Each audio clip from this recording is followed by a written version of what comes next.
Hi, and thanks everyone for joining us today. We're gonna have a discussion part of the second panel of the Scale Up Fair by France Digital. The subject of today will be what kind of skills are needed to join French tech companies. I'm super excited to be here tonight. We have the chance to be with Nadia from ManoMano, to have Louis from Cofounder Connect, and also another Amaury, professor at ESCP Business School. So before we dig, maybe Nadia, you can take the lead and to tell us a little bit about yourself. Sure. Hi, Amaury. I'm Nadia Vedrunes, and I'm head of talent acquisition at ManoMano. And before that, I worked for different tech companies, Uber and Apple in different countries, and moved back to Paris. I'm actually France a few years ago, 4 years ago. Okay, Louis. Hi everyone, I'm Louis. I'm one of the co-founders of Cofounder Connect. Basically, we develop talent acquisition softwares for all kinds of companies, startups, small companies, and also very large global companies. And very excited to be here to discuss a little bit all this great subject. Thank you. I'm Amaury de Buchet. I'm an affiliate professor at ESCP Business School. I'm teaching innovation entrepreneurship to either M2 students, the entrepreneurship option, or at the MBA, and specifically mostly, very international graduates and mostly in English. Okay, great. Just like for the people watching us, don't hesitate to share some of your thoughts or question in the chat. We will be super happy to answer them. So Louis, you're helping startups, you're helping scale-ups, you're helping also big companies hiring people. For you, what's the difference between French normal companies and French tech companies? Well, to answer that one, to start with, maybe one thing I can say is what French tech companies are not, or not only.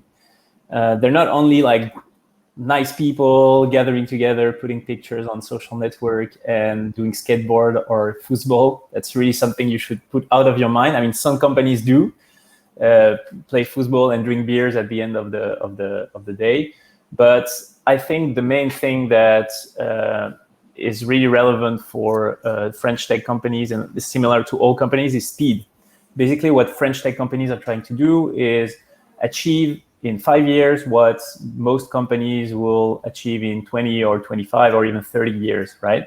So that means that everything is like going very fast. It means that there's a lot of risk, uncertainty. And this means actually that if you want to join a startup, you have to know it and you have to feel you're able to be quite agile, accept ambiguity, accept things that fail fast and then change.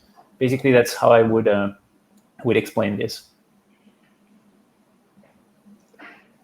Okay, great. Nadia, we are pretty lucky to have you. You've been working for several tech companies. You've been working for Apple. You've been working for Uber. Right now, you're working for ManoMano. How French tech companies differ from those US companies? Well, as I was mentioning a few minutes ago, it's a massive topic, but if we see it from the recruitment angle, because it's the topic of tonight, American companies or tech companies usually go big and they go fast when they want to go big.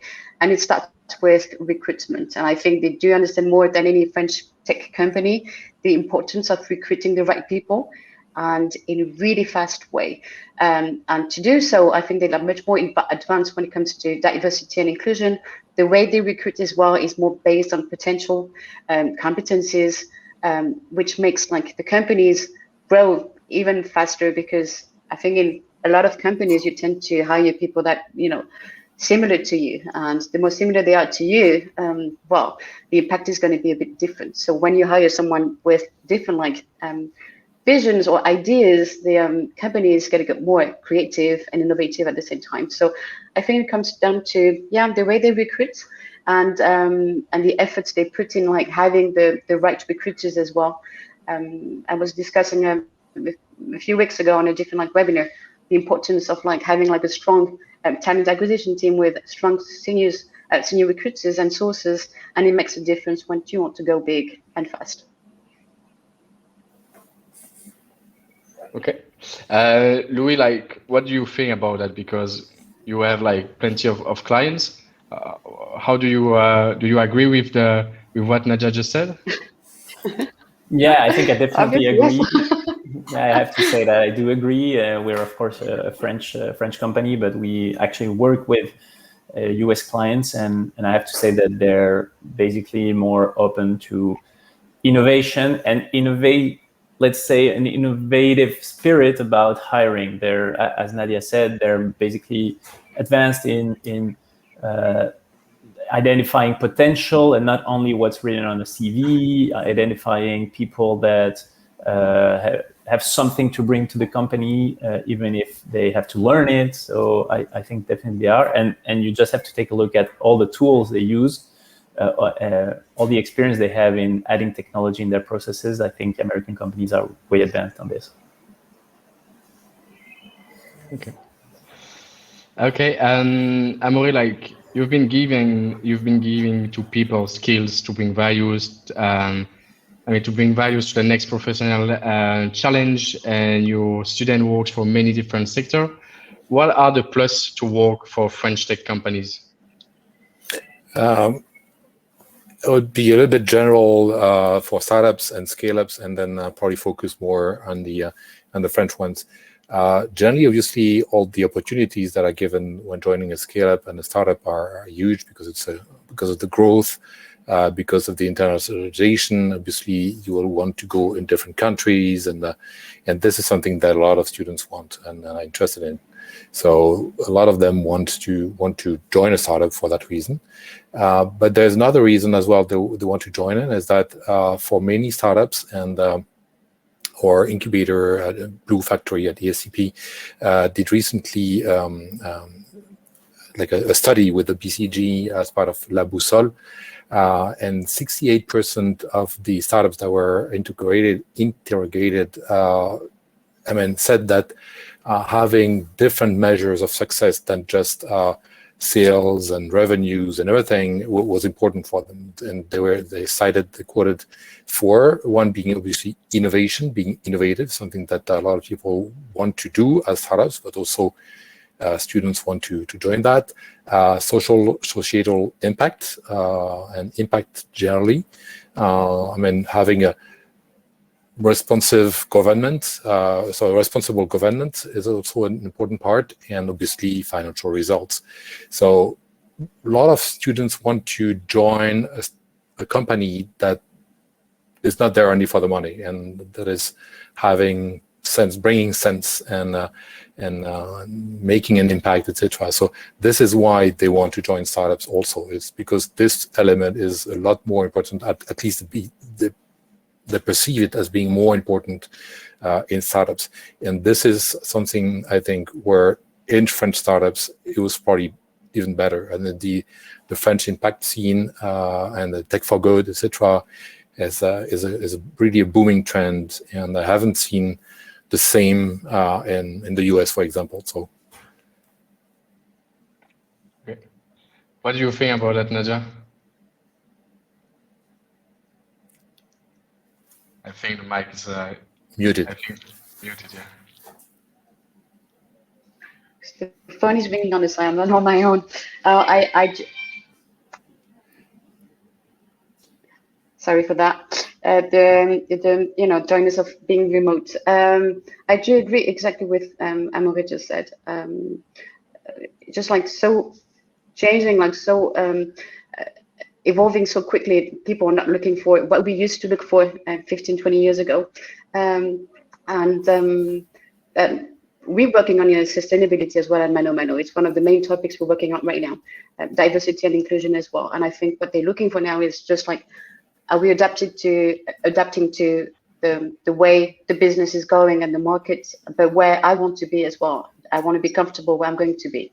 So people take so many things into account when it comes to looking for a job. And I do agree with what Amaury just said, but it's shifting. Okay. I'm sharing the link to the survey if we all want to look at it. We've witnessed like some crazy fundraising those last week. We had Ledger, we had Content Square, we had like Encore Store, we had a lot of mini fundraising, and I'm sure like there will be others that will come soon. So the company part of French Tech are growing like super fast.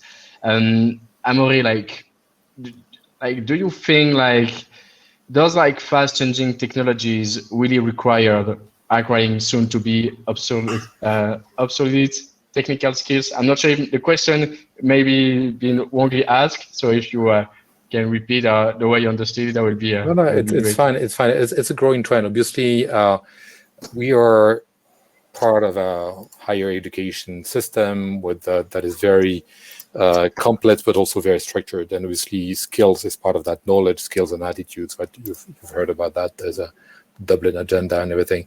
So we are monitored, and there's some international accreditation bodies that follow that, etc. But so this is okay.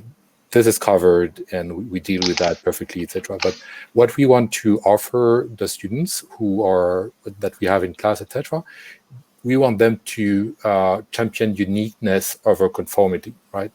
And the danger, and especially today with the development of remote working, etc., is to think more linear, right?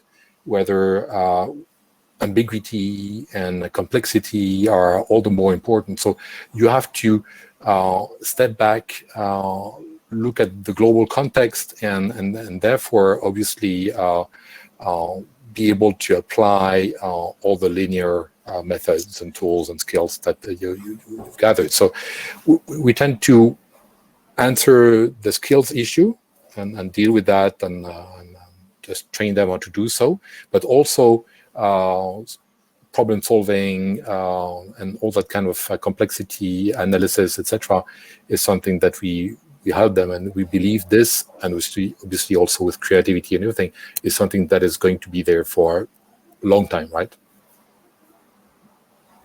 Okay. Yeah, I have to agree. I must say that basically, even more when you're in a context like the one right now, basically in remote, we have just experienced, all of us, 18 months in which we didn't know very well what was going to happen, and that's where actually you're really proud to have hired basically people on soft skills, because in our case, we experienced a very agile, very business orientated, very how would I say, win spirit team, and like things were going quite weird on the market. And it's not just like having a pile of hard skills. And I think there's a question on hard skills that's interesting. We can answer it afterward. That will help you in times of uncertainty. And we have just experienced like the most uncertain times of the last 30 or 40 years. So we're hiring soft skills, people that were adaptable, willing to succeed as a team, is basically what we were looking for, and what we're even more looking for now afterwards this event of COVID-19. Yeah. Okay. Okay, great. Louis, how candidates could differentiate themselves when it comes to apply to a French tech company? Well, to answer that question, maybe first, the first thing I would say is that a French tech company is a lot of different things, and I think they're very different kind of companies around the French tech label.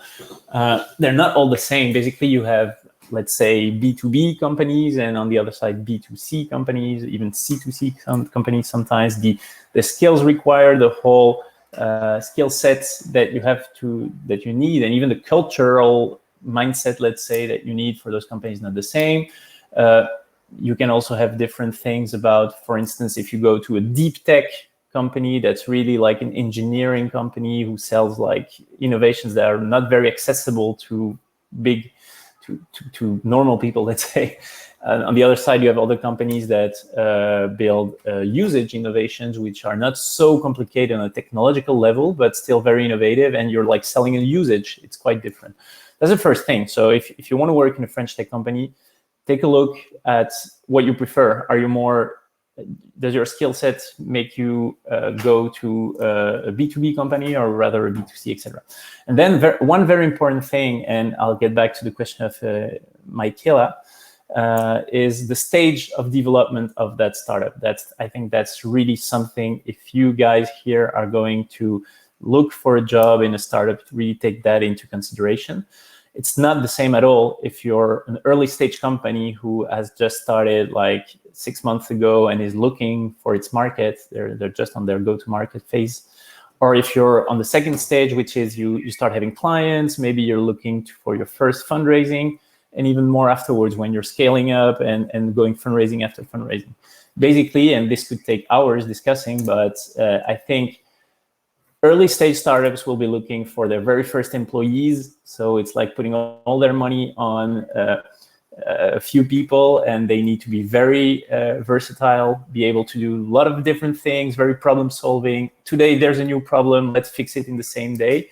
Whereas if you get to the next stage, which is well, your first fundraising, etc., basically companies will be looking for specialists. When you've just raised funds, that's when they say, the VCs say, okay, now we want growth, we want processes, we want to accelerate. So then you say, okay, we had very versatile people, but now we need to get together additional skills of people who have experienced what we're going to go through and will be able to help us build the processes, the methods. And then if I go to the last stage, the unicorns are the companies that have had serial fundraisings. I would say those are on another stage. They have everything built and they're more in a kind of academy style, I would say. You can join one of their departments, sales, marketing, and they will train you. And you will become, I think, very quickly someone who can do the job well. And if you actually outperform, you might even be able to grow very fast. So the last thing I would say on this is try to understand the company, try to understand stage of development, try to understand the culture. That's super important because a lot of companies have different cultures and you can be very, very unhappy in some companies, whereas you can be super happy in another company based on culture. And also choose your strategy. Do you want to become an entrepreneur? Then maybe an early stage company is super interesting because you will see a lot of different things. Do you want to become a specialist and very quick gather experience on one topic to become a specialist or a manager on that? Then maybe you should go to a bigger startup that is quite more advanced in its process. Sorry, I've talked a lot. That was great. That was great. And like jumping on what Louis Joseph said, Nadia, if I'm not wrong, like ManoMano is a scale up. So in your opinion, like what will be the most needed required skills to join ManoMano? Well, as Louis was saying, it's really depends on the stage of the company. So right now it's a scale up where we do have departments, as Louis was mentioning. We don't have that much time to train new people still because it's going so fast. So you really need to be, I think, autonomous.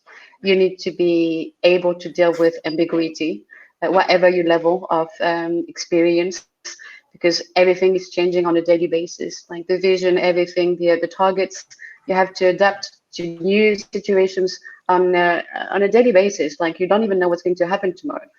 Like my recruitment plan was like 100 for 21, and then all of a sudden it was like 350 people, and then we might have more people to hire by the end of the year. So like it's changing all the time, and if you don't have the resources, but then you need to find the right resources to recruit all these people. So because like a startup or scale up is not made for everyone. It might look good from the outside because it's funky, but it's actually a lot of work.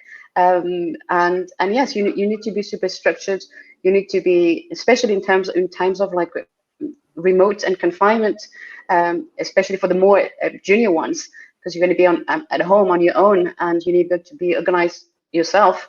You need to be able to communicate with your peers and your managers, and to give feedback and receive feedback and ask for feedback at the same time, because actually you're on your own.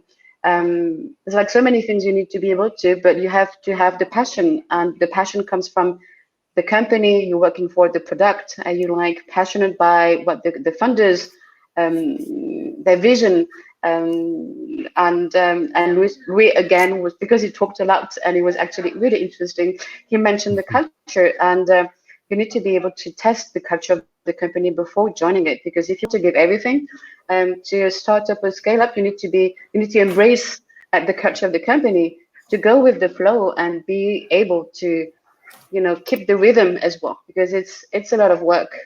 And again, it's changing every day. So yeah, the ride is amazing, but it's not for everyone. You mentioned something really interesting, like you spoke about being passionate. Yeah. Do you think that everyone joining ManoMano or any like startup company should be passionate about the company they're gonna work for? I used to say that I would never work for a company that I never use the product for. I never use the product, or I don't know the company. And when I joined Apple, I was Apple fan since I was like 8 because of my dad. When I joined Uber, I didn't even know what Uber was doing. But then out of a sudden, I was like, oh wow, we're moving people in all places, like in every places. We're just like amazing. And then when they called me for ManoMano, I was like, what is ManoMano? I've never heard the name of ManoMano before. And then it was actually by meeting the people, because after like some years of experience, what you want is like the people you're going to work for and with is going to be making a massive difference in your day to day. I'm not 20 anymore. And what I do value more right now in my career is like the people I do work with. And that's why I decided to join ManoMano. So like passion is one thing, but I have a passion for people. So my passion is to work for people I love. And I love to see growing within the company and hiring. So yeah, ManoMano is a marketplace. It's a tech company as well, but it's not a product, a tech product company. But just with the projects we're doing and the way we're growing so fast, I think it can be like a massive win for a lot of people to join right now still, because it's growing so fast. And yeah, so we're hiring so many people. So guys, if you want to apply, I think Paulina shared the roles, but I think there's room for everyone. But again, passion is going to be key for your job, for what you do, the people you work with, your manager, and the vision of the funders as well. It's going to make a difference. So yeah, if you're not passionate, well, it's going to be difficult. Okay. I speak the truth. I think that gets back to what that gets back. Sorry to what I said initially. I mean, my guess is that probably a lot of talents on the market. You guys maybe see startups like, if you've never worked in one, like, wow, everyone seems so nice and the culture seems so great and people seem to enjoy. And every picture on Welcome to the Jungle or any website, everyone is laughing and drinking beers. It's something which can happen, of course, but really it's super demanding, because we kind of are involved in a project in which we say we will reach this, which seemed impossible at some point in time. But in 5 years, for instance, we will reach more than 100 million revenue. This is our goal in 2025. So then when you're joining that's what Nadia was saying. You have to be passionate, I think, because it's always about the extra mile, about this was not planned, who can take it, this bad surprise is coming, who is willing to work on it, etc. So yeah, and Amaury, if you let me add something like positive about working for a startup, I think I would have to mention the fact that at any age, spending 1 to 3 years with a startup or scale up you're going to learn so much about yourself, because you have to go, as Luis was saying, like the extra mile, but you're going to be learning about yourself, what you like, what you're good at, the competencies, what you do, what you can do. And we used to say at Uber, because it was growing so quickly, and every day I was changing my signature, because it was like 50 cities, and then the next day was like 60 cities. So we changed from like cities to countries. And it was like 1 year at Uber was like 3 years in any given company, because the work you produce in 1 year is just like so massive that this experience, even if you're like 26 and you leave the company by the age of 28, it's like 6 years of experience. So you have to learn about you. And I think when you have a framework, which is really corporate in big companies, you don't have the freedom to go and try and test and fail and learn. And even in ManoMano, especially in the tech roles, this is what they do. They try, they fail, and they learn, and they rise again, and they just keep going. And it's just the best way of learning. And I think this is the chance that you get by working for a startup or scale-up or tech company. Yeah. Am I positive now? You are. Agreeing with one Let's add to that maybe that in some cases, my guess is in many cases, even the founders themselves, and basically most people who work in the startup, everything that's happening is new for everyone. I mean, the stage of development we've reached, I mean, this is my first job. Every day, every new week is like new problems coming that I've never seen before. So we're learning, we fail, everyone fails. And then we start again. And I guess that speed that I was saying, trying to achieve in 5 years what other companies would do in 20, it's exactly the same on the coworker side. You will be doing in 5 years what another coworker in another company will have done in 20 years. Definitely. And looking back on this and taking probably this, the young graduates side is you have to be comfortable. I mean, the young graduates, obviously, when they're getting older as well, you have to be comfortable with complexity, with ever-changing organigrams and job definitions that are not clear about. I mean, all of that you have to be comfortable with. You have to love and embrace change. Be on the lookout every time. I mean, look out for how the market is evolving, how people are using your tools or your products, and take some time on your own as well to go out to meet people. And this is something that is getting even more complex now that most of it is remote. And I've seen the study on LinkedIn saying that remote job openings have been multiplied by five times on LinkedIn over the course of the pandemic. So you have to do some networking on your own as well, and on top of your job, obviously. And this is reaching out to people in an open manner, which is something that we've never been trained to do so online, right? Online, generally, you have an agenda, you have a start time and an end time, and all the people that have been experiencing those meetings inside, they know how difficult it is to have some time to chit-chat during web conferences and online meetings and everything. People want to go straight to business, right? And obviously you cannot do that. So you will have to be able to open up opportunities for that in different manners. So embrace change, complexity, this online networking and everything. And this is something that I think will make the difference between somebody who will join a startup and somebody who will join like a large company, right? Okay, and like just it's true, like COVID came and changed a lot, and quickly, Amaury, because we don't have like so much time, just to help like the people which is listening or watching us, like how students, what are the skills more required for student that's gonna join a startup or scale up where everything changed so fast, especially in a fully remote organization where you cannot like share the knowledge as it used to be, where they have to grow their skill by themselves. What are the skills that they should work on? I think they should walk the talk, right? And all of those new tools that we keep using, I mean, I don't think anybody now doesn't know what an CRM is, and even what a talent platform, whatever. I mean, all of those tools are ubiquitous, and all the people know about that. What is a funnel? What is a customer acquisition cost and everything? All of that is now, I would say, ubiquitous and shared, and people know at least that it exists and a little bit about what it is.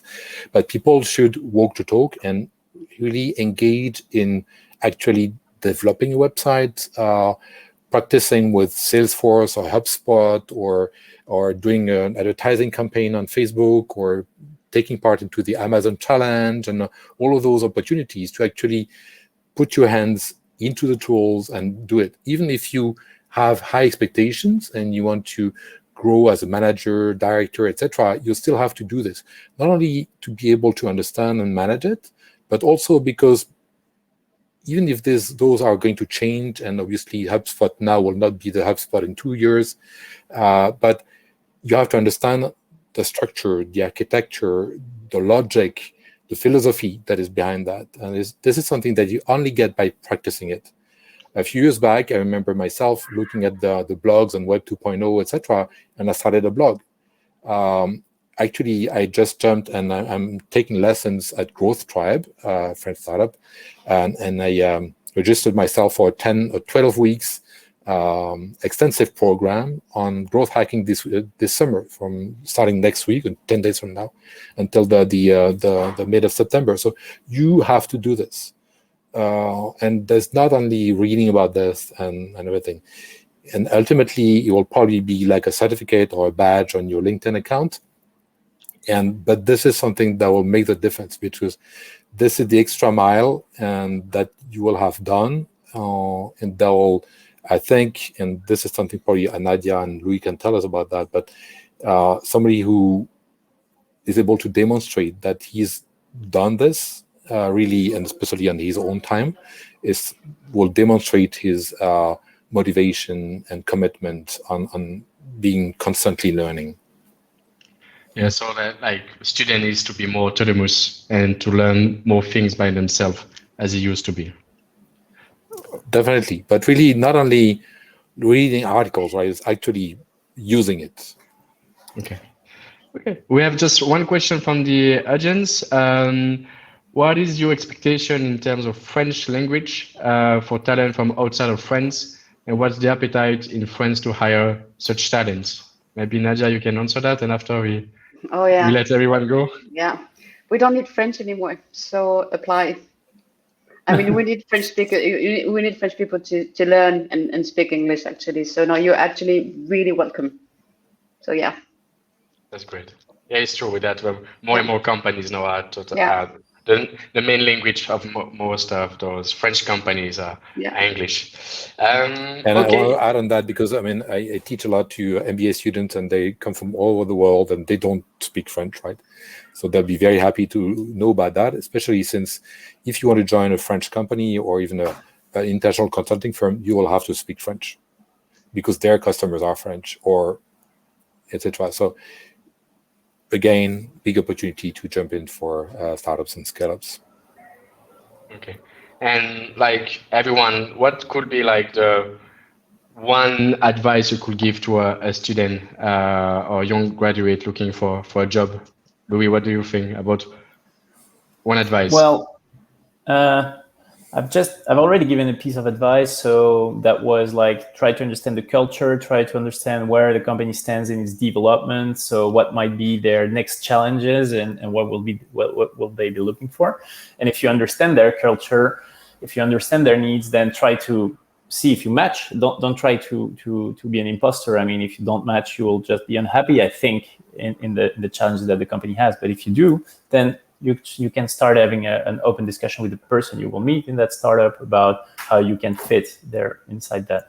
The second, very quick, because I think that was a big question, and I'm not sure we answered it that much, about what skills are actually required, and even more in a remote world, right? So I think hard skills, nothing has changed. And I think a lot of startups, us included, are going a little bit away from hard skills.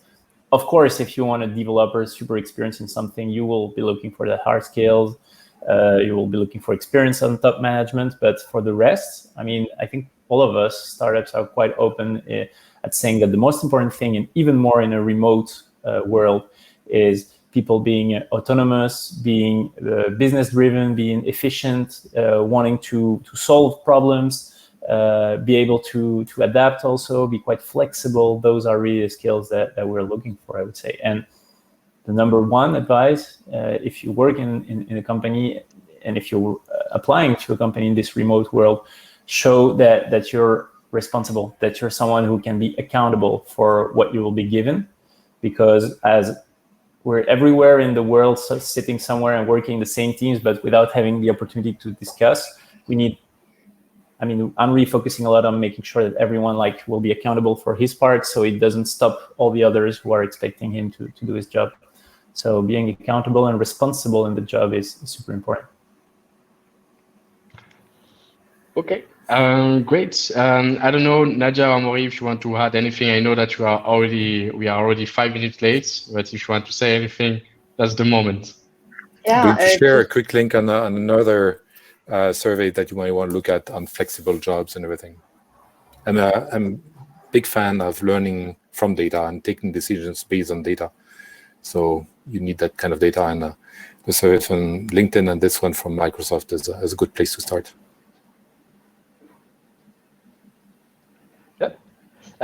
Great. Then Nadia? thank you. Oh, Nadia, if you want to add anything. I have so many advice for people. No, I think for people looking for a job right now, everything happens for a reason. So if you get a no from a process, don't take it personally. It happens for a reason. If you felt during an interview, you didn't fail during the interview, but the interviewer failed interviewing you, because it should be a great experience. So like, base your opinion you have on the company, on the recruitment process you're going to have. And again, if you speak English right now, we're working remote, so the world is your oyster, and just go and get the job you want to. Just be passionate about it, and you should get it. Okay, great. Nadia, Louis, Amaury, thanks a lot for being here today. I hope that we share like good advice and good other thing like to everyone watching us. If the audience have any questions whatsoever, I'm sure you're gonna receive our emails. So don't hesitate like to contact us personally in the near future. Thanks everyone. Yeah, feel free to join us. Bye. Feel free to reach out on LinkedIn if you have questions, of course. Bye-bye. Same. Bye-bye. Cheers.